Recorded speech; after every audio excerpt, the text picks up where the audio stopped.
इसके बाद नंद बाबा अपने मित्र श्री वसुदेव जी से मिलने के लिए चल पड़े। इधर वसुदेव जी ने सुना कि नंद बाबा आए हैं तो वे चल पड़े। इधर से नंद राय जी आ रहे हैं, एक दूसरे को देखा है तो दौड़ पड़े हैं। वसुदेव उपस्रुत्य भ्रातरम नंदमागतम ज्ञात्वा दत्तकरम राज्ञे ययौ तदमोचयत् तम दृष्ट्वा सहसोत्थाय। आतिथ्य करना सीखिए, कैसे आतिथ्य किया जाता है। हमें आपको लगने लगा कि अब पदार्थ से ही आतिथ्य है। जब तक हम मोटी माला न पहना दें और 4-6 प्रकार का मिष्ठान्न न रख दें तब तक आतिथ्य नहीं पूरा होगा, ऐसा हमने मान लिया है। आतिथ्य पदार्थ से नहीं होता, आतिथ्य हृदय के उद्भाव से होता है। आतिथ्य देखिए, वसुदेव जी ने नंद जी को देखा, नंद जी ने वसुदेव देखा तो तम दृष्टवा सहसोत्थाय। सबसे बढ़िया आतिथ्य है जब हमारा कोई प्रिय व्यक्ति आ रहा हो तो उसको देख करके हम खड़े हो जाएं। खड़े होने के बाद 2 कदम उसकी ओर चलें। मैं काशी में पढ़ता था तो विश्वनाथ मंदिर में एक सेवादार थे, क्षत्रिय थे।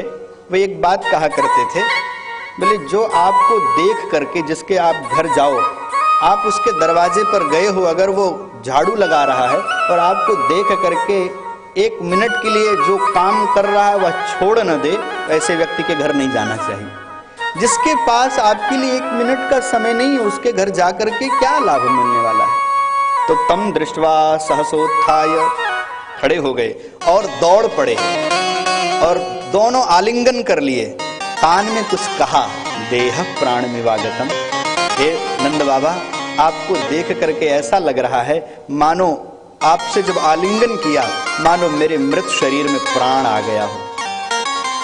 किसी के गले लगने पर आप कान में यह शब्द बोल देगो कि मानो मृत शरीर में प्राण आ गया हो, जो आनंद उसके हृदय में उमड़ेगा वह 1000 प्रकार की मिठाई भी वह रस नहीं दे सकती है जो यह शब्द दे देगा आपको। प्रीत प्रियतमम दोर्भ्याम सस्वजे प्रेम विह्वला। प्रेम विह्वल हो गए, दोनों एक आसन पर बैठ गए। आतिथ्य किया, सत्कार किया वसुदेव जी ने। अंतर देखिए, दोनों मिल रहे हैं और एक आसन पे बैठे हैं, पर परिस्थितियों में बहुत अंतर है। एक के यहाँ वृद्धावस्था में पुत्र रत्न की प्राप्ति हुई है और एक के यहाँ उनके सद्य प्रसूत बालकों को, नवजात बालकों को उन्हीं की आंखों के सामने पटक पटक करके मार डाला गया। अत्यंत दुखी मित्र अत्यंत सुखी मित्र से मिल रहा है, पर जब नंद बाबा पहुंचे हैं ना तो अपना सुख भूल गए हैं।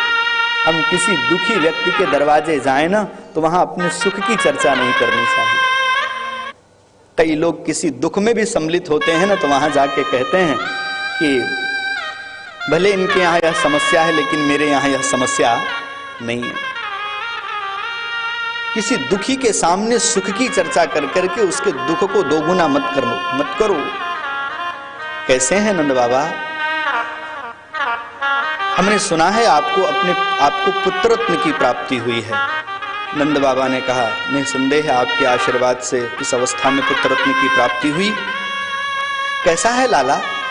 नंद बाबा ने कहा, मित्र सच बताऊं तो ऐसा लगता है कि छोटा वसुदेव हंस रहा है। जो वो हंसता है उसकी कम्बु ग्रीवा, उसका उन्नत ललाट, उसकी रत्नारी आंखें, उसकी नुकीली सी नाक, उसके अधरोष्ठ, जब उसको देखता हूं ना तो मुझे तुम्हारी अनुकृति दिखाई पड़ती है उसमें। वसुदेव जी ने मन ही मन कहा, बेटा मेरा है तो क्या तुम्हारी तरह दिखेगा? लेकिन अभी रहस्य बनाए रखना है ना, इसलिए कह रहे हैं नंद बाबा और कोई बात नहीं है। जिसका जिससे प्रेम होता है ना उसको वह व्यक्ति हर जगह ढूंढ लेता है। आदरणीय बाबूजी कभी कभी ट्रेन में यात्रा करते हैं ना, पुरुष सामने बैठा हो तो कोई बातचीत नहीं होती, क्योंकि वो भी ईगो में रहता, हम क्यों बोलें, हम भी कहते हैं हम महाराज हैं, हम ही क्यों पहले बोल दें। तो अगर माई लोग बैठी रहती हैं तो बातचीत शुरू हो जाती है। महाराज जी कथा कहते हैं? हाँ कथा कहते हैं। कहाँ जा रहे हैं? यहाँ जा रहे हैं। सारी बात हो जाती है।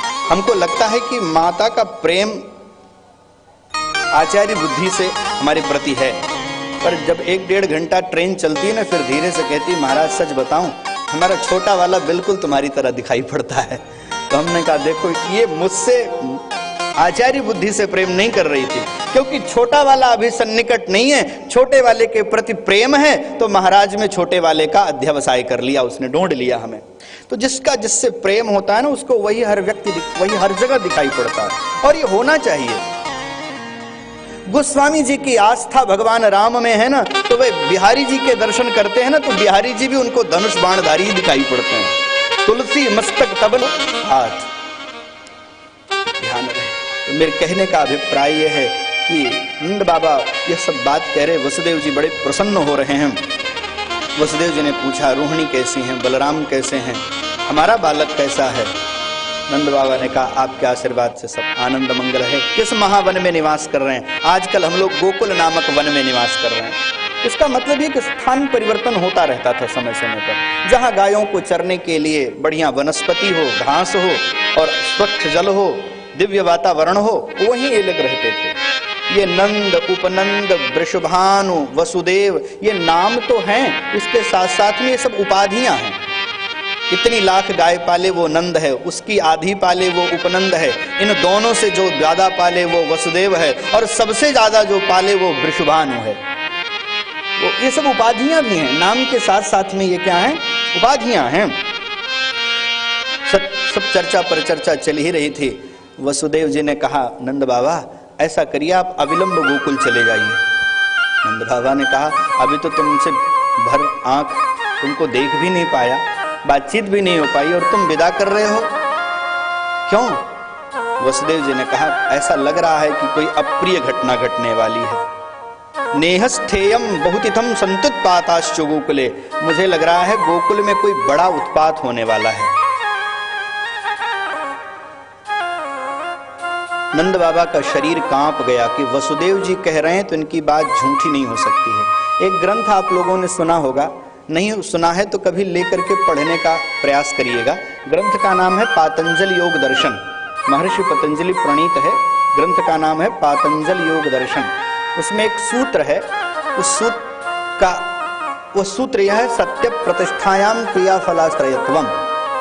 सूत्र का सामान्य अर्थ है, जो जितने सत्यनिष्ठ लोग होते हैं, जो जितने धर्मनिष्ठ लोग होते हैं, उनको भविष्य में घटित होने वाली घटनाओं का बहुत सटीक पूर्वाभास होता है। तो वसुदेव जी की सत्यनिष्ठा में तो कोई प्रश्नवाचक चिन्ह नहीं है। भगवान ने जिसको अपना पिता बनाया हो, उसकी धर्मनिष्ठा कर्मनिष्ठा में कोई प्रश्नवाचक चिन्ह लगा सकता है? यानी यह कह रहे हैं तो इनकी बात झूठी नहीं हो सकती। निस्संदेह गोकुल पर कोई विपत्ति आने वाली है। तो चल पड़े, और जब चले तो सोचे अब हम कर ही क्या सकते हैं। वसुदेव जी ने कहा, तो घटना तो घटेगी घटेगी। अगर हमको ये पता चल जाए कि हमारे हाथ में कुछ नहीं है, अब कुछ होने वाला है, तो भगवान की शरणागति के अलावा हमारे पास अन्य क्या विकल्प हैं बताइए। इसलिए जब चले तो हरिम जगाम शरणम उत्पातागम शंकिता। मथुरा से नंद बाबा गोकुल की ओर चले तो यही शब्द बोल करके चले, हरिश शरणम हरिश शरणम हरिश शरणम। मेरी प्रार्थना है आपसे, आप यात्रा आरंभ करिए, गाड़ी में बैठिए तो यही बोलिए, हरिश शरणम हरिश शरणम हरिश शरणम। और जब यात्रा पूरी हो जाए, घर में प्रवेश करने लगिए, उतरने लगिए, तब यही बोलिए, हरिश शरणम हरिश शरणम हरिश शरणम। आपका अमंगल नहीं होगा, क्योंकि आप नहीं, आप भगवान की शरणागति के कवच में चल रहे हैं। और जब कवच मजबूत हो ना, तो कोई आघात भी हो जाए, गोली भी लग जाए, अगर जैकेट अच्छी है ना, तो फिर वो कभी कुछ हो। और भगवान की शरणागति से मजबूत जैकेट और कौन सी हो सकती है? उससे बुलेट प्रूफ और क्या हो सकता है? शरणागति तो कवच है, नारायण कवच है। तो हरिश शरणम करके चले। और